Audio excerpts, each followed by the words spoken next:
Hello and अस्सलाम वालेकुम students. सो हम गॉडेस ऑफ सप्लीन के बारे में पढ़ रहे थे कि अम्ब्रियल जो है गॉडेस ऑफ सप्लीन के पास जाती है और उससे रिक्वेस्ट करती है कि क्योंकि वो goddess of ill temper bad nature और गॉडेस ऑफ ग्रीफ सॉरो है and she is responsible for making people unhappy.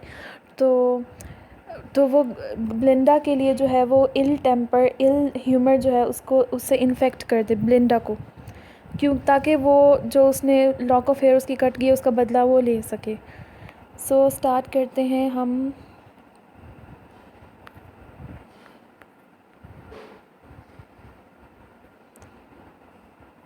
हमने पढ़ लिया था line number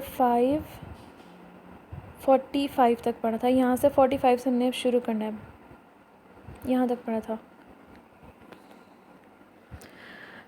The goddess with a discontented air seemed to reject him though she grants his prayer. So goddess जो है वो ऐसा लग रहा था जैसे कि डिसकंटेंट है, उससे उसकी जो बातें हैं ऐसा लग रहा था उससे इरिटेट हो गई है, लेकिन वो उसकी बातों पर उसकी प्रेयर उसको ग्रांट कर देती है। उसकी रिक्वेस्ट जो है रिजेक्ट करती है, ऐसा लग रहा होता है जैसे रिजेक्ट करेगी, लेकिन रिजेक्ट नहीं करती। वो एक्चुअली उसका जो प्रेयर है वो ग्रांट कर देती है। वो रिजेक्ट भी असल में इसलिए कर रही होती है क्योंकि वो है ही गॉडेस, मूडी गॉडेस है, जो कि अनहैप्पीनेस के लिए, सोलननेस के लिए जो है वो मशहूर है। इसलिए वो पहले नाना करती है और फिर बाद में उसको ग्रांट कर देती है उसकी प्रेयर। नेक्स्ट क्या होता है? A wondrous bag with both her hands she binds. अपने हाथों में उसने एक बैग होता है, एक वंडरफुल बैग होता है उसके पास, जो उसने अपने हाथों के अंदर जो है वो पकड़ा होता है। और बाइंड मीन्स यानी कि फास्टेंड, उसने पकड़ा होता है अच्छी तरह से कह लें, या उसके पास होता है। Like that where once Ulysses held the winds. इस तरह का बैग, जिस तरह के बैग के अंदर कभी यूलिसस कौन है? ये एपिक का कैरेक्टर है, जो एपिक ओडिसी थी उसका कैरेक्टर है यूलिसस, जो कि बहुत ज़्यादा एडवेंचरस है। और यहाँ पे फिर वो एपिक्स का जिक्र कर रहा है, उनका एल्यूजन यूज़ कर रहा है। एल्यूजन, ALLUSION, एल्यूजन नहीं, आई से नहीं है। एल्यूजन यानी रेफरेंस यूज़ कर रहा है एपिक का, क्योंकि यहाँ पे वो मुसलसल एपिक को जो है वो मॉक भी कर रहा है, एपिक्स को, जो ग्रैंड एपिक्स हैं, क्योंकि ये एक मॉक एपिक है। ठीक है, तो यहाँ पे यूलिसस का जिक्र उसने किया है, एज अ एल्यूजन यूज़ किया, उसका एज अ रेफरेंस यूज़ किया, और कह रहा है कि जैसा बैग यूलिसस के पास था, उसने जिसमें उसके अंदर उसने विंड्स को बंद किया हुआ था, सिमिलर बैग, इसी तरह का बैग यूलिसस के पास था, उसने इम्प्रिजन किया हुआ था विंड्स को और स्टॉर्म्स को, ताकि वो सेफ़ जर्नी कर सके। इस तरह का बैग जो था वो गॉडेस ऑफ सप्लीन के पास होता है। There she collects the force of female lungs, sighs, sobs and passions and the war of tongues. जिसके अंदर वो फीमेल से रिलेटेड जो चीज़ें होती हैं उसको गैदर किया हुआ था उसने। इंटेंसिटी ऑफ दोज, साइग्स, सोब्स, स्क्रीम्स, चीखो पुकार, रोना धोना, तकलीफ़ों को, ग्रीफ्स को, आउटबर्स्ट ऑफ एंगर को, और लाउड क्रेल्स, जो झगड़े थे उनको उसने जमा किया हुआ था उसके अंदर। उस बैग को उससे भरा हुआ था, फ़ीमेल्स के झगड़ों से, उनकी तकलीफ़ों से, उनकी चीखों से, उनके रोने धोने से, उनके कराहने से भरा हुआ था। नेक्स्ट है a vial means bottle. Next she fills with fainting fears. फिर उसके पास एक बॉटल थी, अच्छा बैग था, उसको उसने भरा हुआ था फीमेल के पैशन से, सॉब से, सिग से, ग्रोन से, स्क्रीम से। और फिर उसके पास एक बॉटल थी जिसने उसको फेयर्स से भरा हुआ था। फेयर्स कैसे? फेयर्स जिसकी वजह से फ़ीमेल्स फेंट होती थी। सॉफ्ट सोरोज़, उसके अंदर सॉफ्ट सोरोज़ होते थे। मेल्टिंग ग्रीफ्स होते थे, उनके गम होते थे थोड़े थोड़े। एंड फ्लोइंग टीयर्स, और आंसुओं से भरा हुआ एक बॉटल थी। उसके अंदर फ़ीमेल्स के जो ना रुकने वाले आंसू होते थे वो होते थे, वो उसने भरी हुई थी bottle. The gnome rejoicing bears her gifts away. ये नॉम जो है अम्ब्रियल, यानी कि जो अर्थ स्पिरिट है अम्ब्रियल, वो बड़ी खुशी खुशी ये जो है सारा कुछ जो है वो लेकर अपने गिफ्ट चली जाती है। Spreads his black wings and slowly mounts to day. Mounts to day मतलब दिन की रोशनी में निकल जाती है, सूरज की रोशनी में अर्थ पर निकल जाती है, यानी अपनी वो जो जिस रीजन में डार्क रीजन में की गहराइयों में जाती है ना सप्लीन को ढूंढने के लिए, वहाँ सप्लीन से मिलने के बाद उससे एक बॉटल और एक बैग भरा हुआ लेकर जो है वो जाती है ऊपर अर्थ पर चली जाती है। ओके, नेक्स्ट है sunk in Thalystris arms the nymph he found। अच्छा, अब आपसे एक क्वेश्चन है जिसका आपने कमेंट सेक्शन में आंसर देना है। What was the name of the lady who was beside Belinda, और what was the name of the friend of Belinda's friend. She was Belinda's friend, Thalestris was Belinda's friend, ठीक है, जो उस वक्त उसके पास है। संक इन Thalystris arms the nymph he found, वो Umbriel found the beautiful Belinda lying depressed and helpless in the arms of a lady friend whose name was Thalystris। Okay, her eyes dejected and her hair unbound, उसकी आंखें जो थी वो सौरों से भरी हुई थी और उसके बाल जो थे अनबाउंड थे, अनटाइड थे, यानी कि वो खुले थे उसके बाल। नेक्स्ट क्या हुआ, full over their heads the swelling bag he rent. Swelling मतलब भरा हुआ, बिल्कुल मुंह तक भरा हुआ, अच्छी तरह से भरा हुआ जो बैग था, वो जो बैग लेकर आया था अम्ब्रियल, वो उनके हेड्स पर, दोनों लेडीज़ के हेड्स पर डाल देता है, खोल देता है। And all the Furies issued at the went, went means opening, उसकी ओपनिंग से बाहर सारी फ्यूरीज आ जाती हैं। फ्यूरीज कह लें फ्यूरियस पैशंस, जो गुस्से वाले जज्बात थे, जज्बे थे, वो सारे जो थे निकल के, इमोशंस जो थे वो सारे निकल के उनके ऊपर डाल देते हैं, उनके ऊपर रिलीज़ कर देता है, डाल देता है।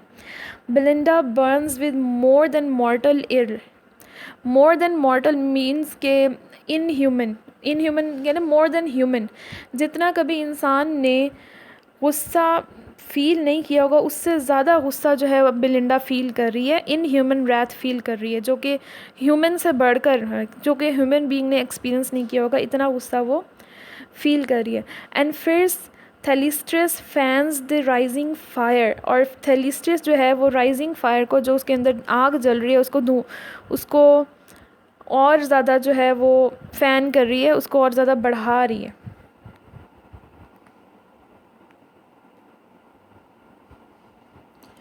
फ़ैन कर रही है मतलब उसको हवा दे रही है, उसके गुस्से को और ज़्यादा हवा दे रही है थैलिस्ट्रिस जो है।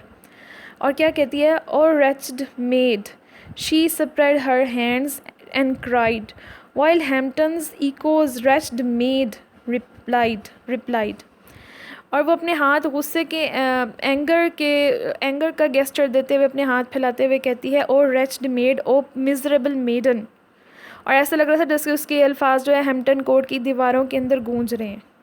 रेच्ड मेड जो है, मिजरेबल मेडन जो है। नेक्स्ट है वॉज इट, आगे क्या कहती है, वॉज इट, ये कौन कह रही है, थैलिस्ट्रिस कह रही है, was it for this you took such constant care the bodkin comb and essence to prepare for this day, कह रही है for this miserable day, was it to meet this end, was it to meet this fate that you always took care, that you always took such pains to enhance the beauty of your hair by using of combs, hair pins, oils and scents।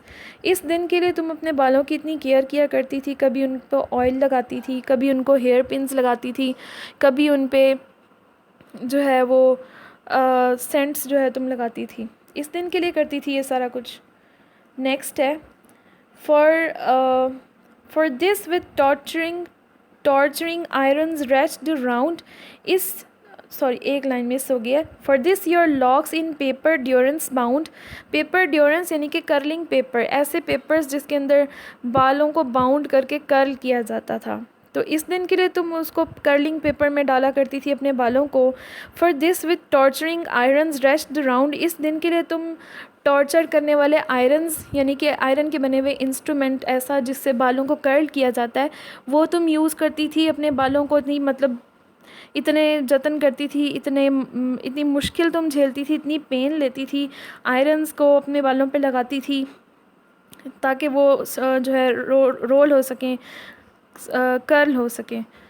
For this with fillets trend your tender head, इस वजह से तुम fillets का मतलब यहाँ पे ribbon bandages तुम bandages जो तुम अपने बालों पे बांधती थी, और इसकी वजह से तुम अपने सर को जो है वो टॉर्चर करती थी, अपने नाजुक से सर को टॉर्चर करती थी, and bravely bore the double loads of lead के बने हुए जो थे ना ये बैंडेजेस जो थी, सॉरी लेड के बने हुए चीज़ों से जो थी, इंस्ट्रूमेंट से वो फास्टन किए होते थे। जो रिबन बैंडेजेस थे ना, ये लेड की बनी हुई चीज़ों से उसको फास्टन किया होता था, बांधा होता था उसने अपने बालों को कर्ल करने के लिए। तो कह रहे जिसकी वजह से उसके टेंडर से हेड में हेडेक्स होने लग जाते थे। तो क्या इस दिन के लिए तुम अपने बालों को कर्ली करने के लिए, अपने लॉक को कर्ल करने के लिए इतनी जतन करती थी कि तुम्हारे साथ ये हो जाए कि तुम्हारी लॉक ही गुम हो जाए, इतना बुरा हो जाए तुम्हारे साथ, इस दिन के लिए सारा कुछ किया था। नेक्स्ट है God shall the ravisher display your hair. क्या रेविशर यानी कि रेप करने वाला कह लें, यानी कि जिसने तुम्हारे बालों का रेप किया है, जिसने तुम्हारी बाल की लट चुराई है, वो क्या प्राउडली डिस्प्ले करेगा तुम्हारा lock. While the Forbes and way, Forbes mean जबकि दूसरे गैलेंट्स जो हैं, जो डेंटीज़ हैं, फैशनेबल जो लोग हैं, आदमी हैं, मेल हैं, उसको देख के जेलस होंगे। एंड द लेडीज़ टेयर, और लेडीज़ उसको घूरेंगी। ये घूरने का मतलब यहाँ पे है कि मेल्स जो हैं वो देख के जेलस होंगे कि इसने इतनी फेयर ब्यूटीफुल लेडी का, इसके पास लॉक ऑफ हेयर है, उसने उसकी रेपुटेशन चुरा ली है। और लेडीज़ देख के स्टेयर करेंगी, यानी कि शर्मिंदा होंगी कि हमारी फ़ीमेल सेक्स के ऊपर ये डिग्रेडेशन ये ब्लिंडा की वजह से आ गई, क्योंकि उसका एक लॉक ऑफ हेयर जो है वो बैरन ने चोरी कर लिया और वो हर किसी को डिस्प्ले करता फिर रहा है।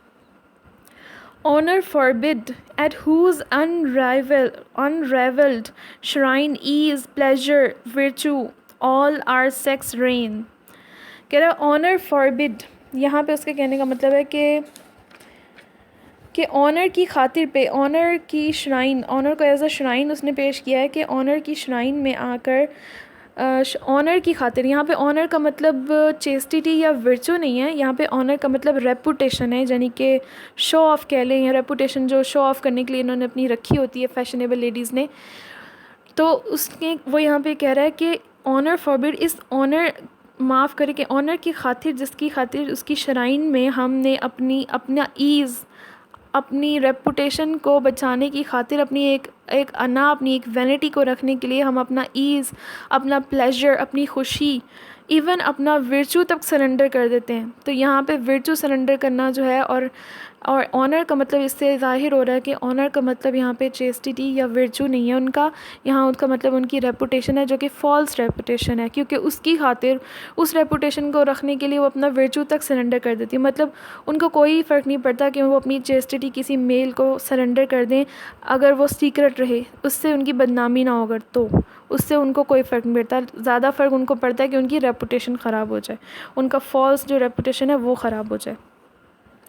तो जो कह रहे कि जिसकी श्राइन में यानी कि जिसकी खातिर, जिस रेपुटेशन की खातिर हम अपना प्लेजर, अपने ईज़, अपने वर्चू तक फ़ीमेल सेक्स जो है वो कुर्बान कर देती है, वो ऑनर चला गया अब उसका।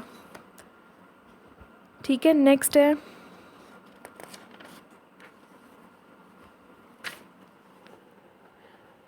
नेक्स्ट लाइन्स देखते हैं। Methinks already I your tears survey, already hear the horrid things they say। Methinks means I think। अभी I कौन है? वही थेरेसियस, उसकी फ्रेंड जो है, वो कह रही है कि मैं अभी से सोच रही हूँ, मेरी आंखों के सामने विजुलाइज़ कर रही हूँ the tears flowing from your eyes, तुम्हारी आंखों से बहते आंसू।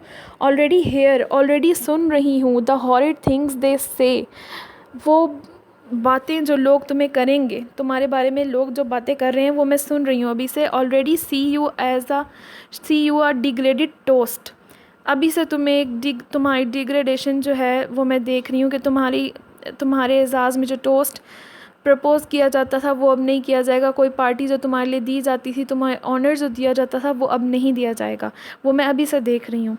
And all your honour in a whisper lost, तुम्हारा सारा ऑनर विस्परिंग में लॉस्ट होता हुआ मैं देख रही हूँ।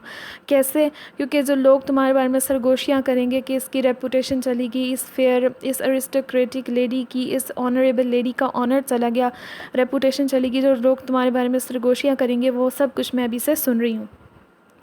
How shall I then your helpless fame defend, मैं तुम्हारा हेल्पलेस फेम मैं कैसे डिफेंड कर सकती हूँ।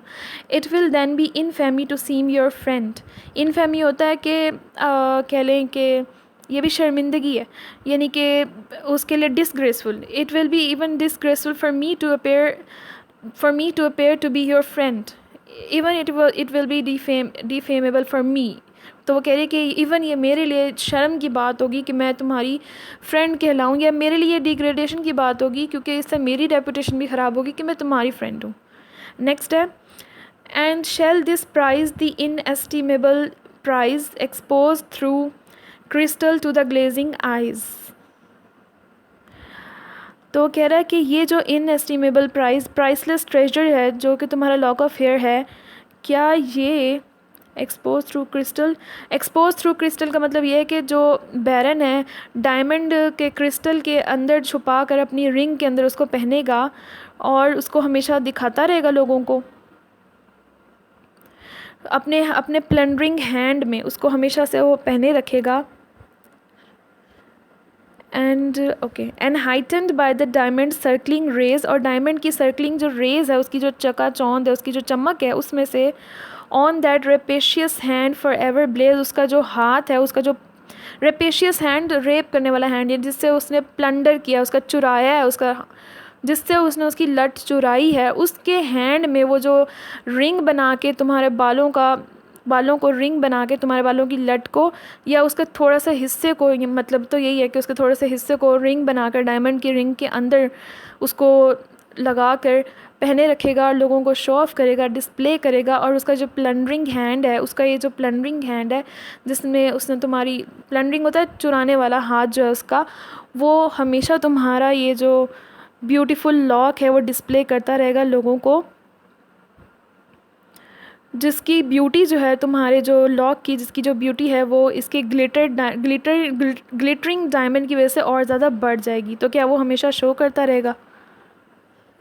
तो यहाँ पर ये बताया जा रहा है। आगे कुछ लाइंस जो हैं वो अनइम्पॉर्टेंट हैं, वो थोड़ी सी मैं आपको वैसे बता दूँगी, और फिर नेक्स्ट जो इम्पॉर्टेंट लाइंस है वो मैं आपको करवाती हूँ।